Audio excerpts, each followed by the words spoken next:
हरि ओम हिमांशु अवस्थी जी, हरि ओम। आपका प्रश्न है, हम अगर सत्संग करते हैं तो क्या देवी देवताओं को न पूजें? तो देवी देवताओं सब कोई है, कहाँ देवता नहीं? आग के फेरा लोगे तो वो भी तो देवी है, अग्नि देवता है, उसको छोड़ दोगे? बिना आग जलाए तुम्हारे फेरे भी नहीं होंगे। उसमें हवन करना पड़ेगा, उसमें सामग्री डालनी पड़ेगी, तो यही पूजा हो गई। उसको नहीं पूजा करोगे। और तुम्हारे माँ बाप बाबा दादा सब जो बारात में जाएंगे वो भी तो देवता हैं, भगवान स्वरूप हैं, उनको नहीं ले जाओगे? उनके पैर छुओगे? नहीं पैर छुओगे तो नमन करोगे बेटा, तो पूजा हो गई उनकी। सबका कोई निषिद्ध नहीं है। गुरु का ज्ञान ये नहीं कहता है, वैसे भी अवतार जब जब आए हैं तब भी भूमि पूजन होगा, सब कुछ होगा। कहते सीता को ब्याहन चले राम जी हैं, धरती को शीश नवाए। सब देवी देवताओं का भी शीश उनकी सहयोग से सारा काम होता है। उनके सहयोग बिना कोई काम नहीं होता। किसी से द्वेष मत करना, यही तो गुरु का ज्ञान बताता है। सबको देवी देवताओं को निमंत्रण दिया जाएगा, उनके सहयोग बिना कोई काम नहीं होता। देखो सबको, आंधी को, पानी को, सबको निमंत्रण दिया जाता है। पंडित आएगा, लेकिन 3 दिन के लिए कहा जाता है, 3 दिन नहीं आना। उसके बाद में जैसे फेरे हो जाते हैं वैसे पंडित कहता है तुरंत ही जा कर के जो मटकी में बंद कर दिए जाते हैं, तो पंडित कहता है उनको खोल दो। तुरंत फेरे होते ही उनको खोल दिया जाता है। ऐसे सबका सहयोग होता है। ये अगर मान लो आंधी पानी बहुत भूकंप आ जाए तो शादी के बाराती जा पाएंगे, फेरे हो पाएंगे? सब बेकार हो जाएगा। एक हम अपना उदाहरण देखा हुआ बताते, वो यही कहते थे, हम ऐसी शादी अपनी बेटी की करेंगे कोई कर नहीं सकता है। हमने देखा, उनको देखते देखते उनके पंडाल में भोजन बनवाया और कोई वहाँ पहुँचा नहीं। पंडाल में घुटना घुटना भर पानी भर गया, सब खाने में पानी भर गया। तो देवी देवताओं का सहयोग होना, लेकिन सब में भगवान देखना। बस यही सत्संग का मतलब यही है कि वो कहते हैं सबको बुलाओगे, सबको निमंत्रण दोगे, अपने नाते रिश्तेदारों किसको नहीं बुलाओगे? सबको बुलाओगे। अकेले कुछ थोड़ी हो पाता, वो भी भगवान उस रूप में। मामा मामी को जो है निमंत्रण दिया था, मामा और मामी के रूप में भगवान आए हुए हैं। ऐसा भाव रखना पड़ता है, और यही रखना, सबको बुलाना, सबको इनवाइट करना। ये नहीं कि हम सत्संग करते हैं तो किसी से द्वेष करें, नहीं, हम एक ही के सब। सत्संग का मतलब ये होता है कि सब में भगवत भाव रखना। ज्ञानी का मतलब होता है उसकी कोई आग्रह, यानी वो पहले कर्ता भाव में नहीं रहता है कि मैं ऐसा कर लूँगा, उसका कर्ता भाव समाप्त हो जाता। आग्रह जो वो पहले अगवानी करता है कि मैं ऐसा करूं, मैं भाव समाप्त हो जाता। भगवान तुम ही जो है सब करने वाले हो, और भगवान ही कर रहे हैं।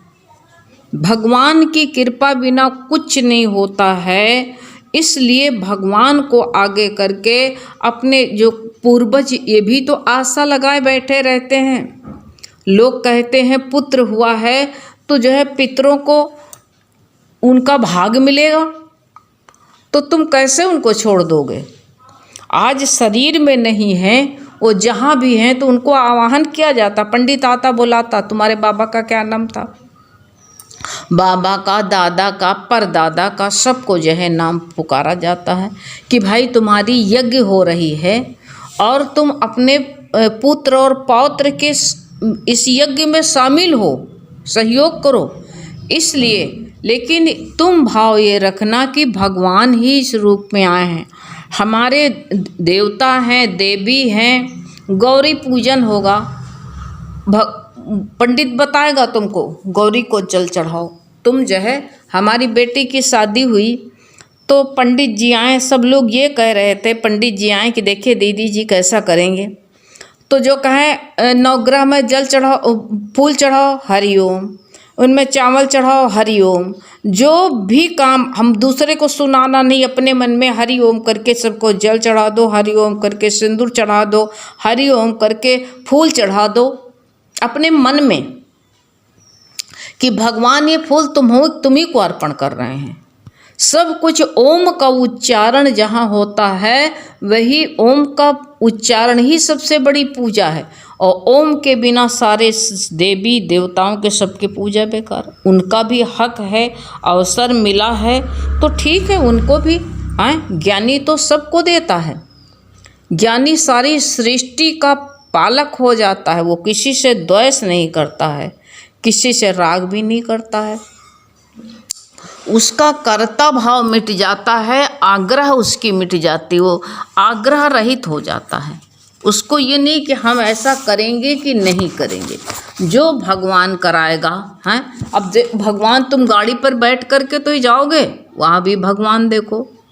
सारे संकल्प विकल्प तुम्हारे, इसलिए ज्ञानी का एक ही ध्येय होता है परमात्मा प्राप्ति का, इसलिए वो सदा निर्विकल्प रहता है।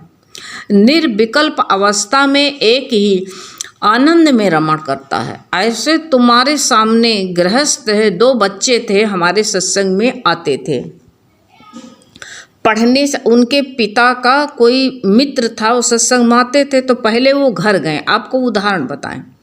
जब घर गए वो तो कहा कि वो सत्संग में बैठे हैं, तो वो बच्चे दोनों पढ़ रहे थे, तैयारी कर रहे थे, बड़े थे। वो दोनों भी आ करके उन्हीं के सहारे सत्संग हो रहा था, वो भी आए तो उन्होंने इशारा किया, कहा बैठ जाओ। अब बैठने को उनको कहा तो वो बैठ गए, लेकिन संस्कारी थे, उनको सत्संग इतना अच्छा लगा। सत्संग के बाद में हाथ जोड़ के खड़े हो गए, कहा कि आंटी जी ये किस किस टाइम होता है, हमारे पास जो अनुकूल टाइम होगा तो हम भी आएंगे। तो हमने कहा बेटा देखो, सुबह 5 से 6 होता है सुबह, अगर तुम्हारे पास टाइम हो तो, और जो है 8 से 10 होता है, एक होता है 10 से 12 होता है, और एक 3 से 5 बजे तक होता, 3:30 4 से, और एक 7 से 8 होता। तो हमारे पास में ही सब लोग थे, तो हम लोग पास में ही गर्मी के दिन में वो स्टेशन था, वहीं पर बैठते थे सब लोग। तो यही हुआ कि बैठ के क्या करते हैं, चलो सब लोग सत्संग के आपस में जितने लोग हैं बैठ के सत्संग में बैठे। तो उसने कहा आंटी जी ऐसे हम ट्यूशन करते हैं, पढ़ाते हैं, अपना जो काम करते हैं, स्कूल जाते हैं, हमको 7 से 8 वाला अनुकूल पड़ेगा, शाम वाला। मैं कहा बहुत अच्छा। तो जिस दिन होने लगा वो आने लगे। आते आते उनको ऐसा ज्ञान में उनको ऐसी मिठास आई कि दोनों ने कहा कि अब हम शादी नहीं करेंगे। तो उनके माँ बाप बहुत परेशान, तो उन्होंने कहा हम शादी नहीं करेंगे। तो हमने कहा ये बताओ, जिसकी गीता तुम सुनते हो, अर्जुन ने क्या शादी नहीं किया? भगवान ने कहा शादी मत करो, उनको मना किया। वो तो कहा कि सुभद्रा को भगा के ले जाओ। द्रौपदी के साथ शादी कराया कि नहीं कराया? उस शादी हानिकारक नहीं है, इंसान जो उसमें कमियां निकालता है। अगर प्राणी, अब वो बहुत परेशान, ने कहा तुम शादी करो जा करके, कहीं हमारी भक्ति में विघन पड़े। तो हमने कहा तुम भाव रखो, तुम विघन नहीं पड़ेगा, देख लेना जैसा तुम्हारा भाव रहेगा वैसे तुम्हारा जीवन साथी मिलेगा। एक लौता बेटा था और वो शादी किया तो वो उनसे ज़्यादा भक्ति भाव में पूर्ण निकली। ऐसे जो है अब दोनों का बड़े आराम से सत्संग होने लगा। एक के जब दूसरे ने उसको बीटीसी किए हुए था, जॉब मिल गया उसको, तो वो भी अपना घर गृहस्थ बसा करके और यहीं पास लखनऊ में गोसाईगंज में रहता है। अब बताओ अपना घर ले लिया। तो ऐसे तो क्या उसने कोई ज्ञानी होने पर क्या सहयोग नहीं किया? उसकी आग्रह नहीं रहती, तुम भगवत भाव में रहना, घर वाले परिवार वाले देवी पूज रहे हैं तो उनको रोकना नहीं। वो घर वाले जो कहें तुम रबड़ की गुड़िया बन जाना। रबड़ की गुड़िया जो होती जिधर को मोड़ दो उधर को मुड़ जाती है। ज्ञानी के लक्षण यही होता है। ज्ञानी शादी जो होती है, कहते हैं एक इंसान जो है मन के ऊपर लगाम डालने के लिए, शादी नहीं हो रही, राम और सीता का स्वयंवर हो रहा। ऐसे मन में भाव रख करके एक जीवन साथी मिलता है, वो हमारी ज़िंदगी में जो हमें नहीं आता हमारा सहयोग करने के लिए। हो सकता है तुमको सब्जी बनाना ना आता हो सकता है तुमको रोटी बेलना ना आते हो, तो सहयोग करने के लिए आ रहा। जो कार्य तुमको नहीं आता है वो तुम्हें ट्रेंड करने के लिए आता, भक्ति भाव में। और तुम्हारा भक्ति भाव में रहेगा मन, तो तुम्हारा भी जो है उसका भी मन भक्ति, अगर भक्ति भाव में वो नहीं है तो तुम्हारे भाव से वो भी रंग जाएगा। एक जीव आ रहा परमात्मा से मिलने के लिए और तुम सत्संग करते हो, कोई चीज़ से इन्हें को हम करेंगे नहीं करेंगे, ये सब परमात्मा अपने आप सब करता है। हम क्या करने वाले हैं, तुम क्या करने वाले हो। जो भी कार्य हो भारी ओम करके, बारात में जितने लोग आए तो वही कहना कि ये विराट रूप में भगवान जा रहे हैं, मेरे साथ भगवान चल रहे हैं। मैं अकेला, मैं तो समझ रहा था कि मैं अकेला हूँ, लेकिन नहीं, मेरे साथ में भगवान चल रहे हैं। ऐसा भाव, जो सवारी पर चढ़ना, ये भगवान का रथ है, भगवान मेरे रथ को चला रहे हैं और मैं अर्जुन बन के बैठा हूँ। ऐसे भाव से तुम कहीं भी जाओ तो कोई हर्जा नहीं है, कोई शादी भी नुकसानदायक नहीं है, कुछ भी कोई चीज़ में हर्ज नहीं है। ज्ञानी हो तो क्या खाना नहीं खाओगे, खाना भी भगवान का प्रसाद है। जो भी वहाँ भी तुम कहोगे हम सत्संगी हैं, हम कलेवा नहीं खाएंगे, क्यों? भगवान रामचंद्र की शादी हुई तो सब सखियाँ मिल करके उनको जो है हंसी की, आलोचना की, ससुराल का सुख दिखाया। ऐसे तुम भी निमित्त मात्र बनना, जो कुछ भी हो रहा है उसमें तुम जो है कर्ता भाव नहीं लाना, ना दुखी होना ना सुखी होना। ये भगवान जो करा रहा है भगवान की मर्जी है। ऐसे भाव से तुम सब कुछ करना। क्या नहीं, क्या तुम मंडप नहीं छवाओगे, ऐसे शादी कर लोगे? वो भी भगवान का ही मंडप बन रहा है, यहाँ पूजा भगवान की होगी। सब भगवत भाव में काम करना, यही पूजा है। देवी देवता सब, जल भी तुमको ज़रूरत पड़ेगी, जल देवता हैं। अग्नि देवता की ज़रूरत पड़ेगी, अग्नि देवता हैं। इनको छोड़ दोगे, इनकी पूजा नहीं करोगे? 5 तत्व तो जो है ये हमारे शरीर में ही है, इनको कैसे छोड़ दोगे? सब में यश भगवान के साकार रूप है, अग्नि साकार रूप है, गौड़ी गणेश भगवान का साकार रूप है, जल देवता भगवान का साकार रूप है, अग्नि देवता भगवान के साकार रूप हैं। तो साकार रूप में दर्शन कराने के लिए सबसे बड़ा सत्संग यही है कि सब में भगवान का साकार रूप से दर्शन होगा। कोई से ये मत कहो, ऐसा आग्रह नहीं होना चाहिए, ऐसा करेंगे ऐसा नहीं करेंगे, ये मन से भाव निकाल दो। जो भगवान तुम जो है, जो भगवान की रचना पड़ी है उसी रचना में, उसकी रजा में राजी हो जाओ। देवी देवता जो होते हैं ये हमारे जो है, ये भी हमारे तुम्हारी तरह रिश्तेदार हैं हमारे, इनका भी तृप्त करना ज्ञानी का यही विचार है, सबको भी तृप्त करना, यही जो है हमारे जो है कर्तव्य है हमारा। उसमें हमारा कर्तापन नहीं होना, कर्तव्य समझ के करना है। सारे पितृ भी हैं, इनका भी मानुष ही तो देता है, कर्तव्य है। जो होए उसी भगवान की पूजा समझ लेना, उसमें तुम कोई हेर फेर नहीं करना। ये सारी पूजा जो हो रही, जो भी क्रिया हो पूजा हो रही, जो भी भोजन मिले भगवान की पूजा हो रही। भगवान अनंत रूप में भोजन कर रहा मेरा, हर को जो है, हर क्रिया को तुम पूजा समझ लेना, तो तुम्हारा जो है कोई आग्रह रही नहीं जाएगी।